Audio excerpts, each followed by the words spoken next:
ഒരു തേനീച്ചയ്ക്ക് 1500ഓളം മണങ്ങൾ തിരിച്ചറിയാൻ കഴിയും. ഒരു കൂടിൻ്റെ മണം ആ റാണിയുടെ മണമായിരിക്കും.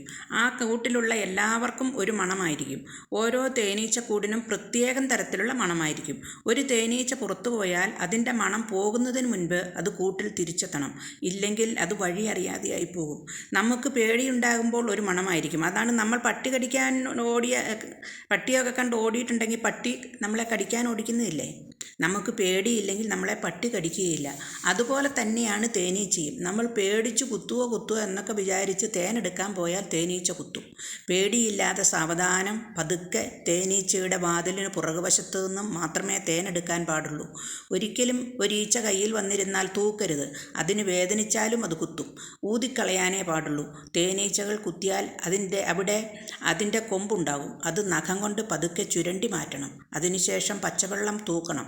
വെള്ളം കുടിക്കണം.